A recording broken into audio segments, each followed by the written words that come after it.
तुमको सुखदायक सुगंध जानकर ग्रहण करूँगा। यह हेजेकेल 20:41। आज हमारे पास कई तरह के इत्र और साबुन होते हैं जिससे हम अपने शरीर को महका सकें, पर अपनी जिंदगी को महकाने के लिए हम क्या करते हैं? वह कौन सी खुशबू है जो परमेश्वर पसंद करता है? यह कितना भयानक होगा अगर हम अपने शरीर को तो इत्र से महका दें और हमारी आत्मा बदबूदार रहे। परमेश्वर नूह जैसे धार्मिक व्यक्ति की तरह धन्यवाद की भेंट चाहता है। उसकी भेंट परमेश्वर के लिए सुखदायक सुगंध थी। परमेश्वर का भय भी परमेश्वर के लिए एक सुगंधदायक सुगंध है। यशायाह 11:3। परमेश्वर हमारे द्वारा मसीह की जय की सुगंध हर जगह फैलाता है। दूसरा कुरिन्थियों 2:14।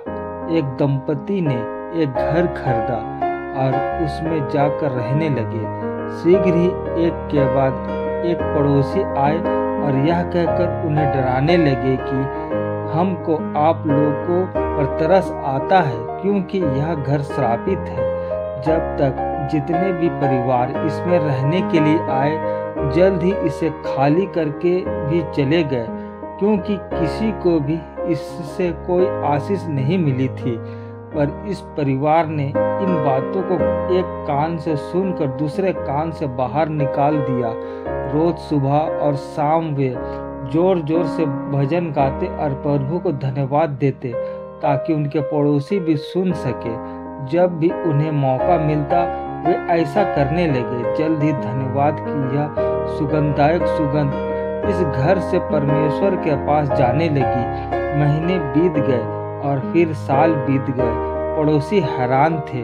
वे आए और उनसे कहने लगे कि यह तो कमाल हो गया। दूसरे जो यह कह रहे थे आप लोगों की तरह आशीष नहीं थे। यहाँ आने के बाद अपने अपने घर का विस्तार कर लिया। आपको काम में भी तरक्की मिली है। सचमुच हमें समझ में नहीं आया कि यह सब कैसे हुआ।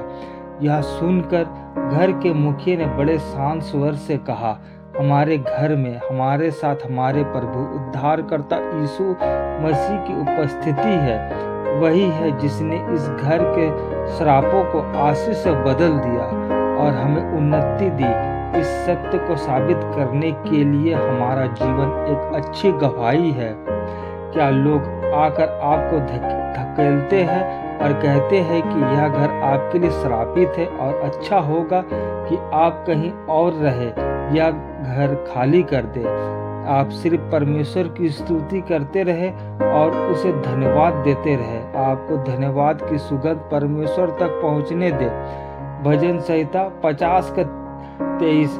तब वह निश्चित रूप से आपके श्रापों को आशीषों में बदल देगा और उन्नति की ओर बढ़ेगा। हमें भी महान सामर्थी पिता परमेश्वर पर पूर्ण भरोसा करके सारे वस्तुएं उसी से मांगना चाहिए क्योंकि वही है जो हमें सुगंधदायक वस्तु प्रदान करते हैं, हमें अच्छे रास्तों पर लेकर चलते हैं और तमाम मुसीबतों कठिनाइयों से हमें बचा के रखते हैं।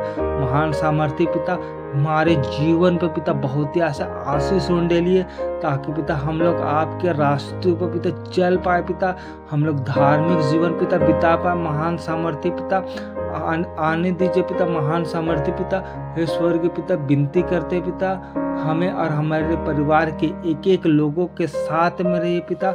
हमें बहुत ही ऐसे आशीष दीजिए हमें बढ़ाइए। हमें एक नेकी के रास्तों पर पिता ले करके चलिए। तमाम मुसीबतों कष्टों से हमें बचा के रखिएगा। तमाम शैतान की कोई बुरी चीज़ों से हमें बचा के रखिएगा। हे स्वर्गीय पिता हम विनती करते हैं पिता तमाम दुष्ट की चीज़ों को पिता हमसे दूर कर दीजिए। हे जूते पिता हम लोग आपकी आज्ञाओं को मानने वाले हो पाए, हम लोग आपके पीछे चलने वाले हो पाए। महान सामर्थ्य पिता तमाम कष्ट के समय पिता आप हमारे साथ में रहिए ताकि तमाम कष्ट पिता हमसे दूर होने पाए। हम लोग कुछ भी काम करते हैं उन सारे कामों पर पिता अपनी आशीष उंडेलिए ताकि हम लोग उन कामों पर पिता सफलता पाए।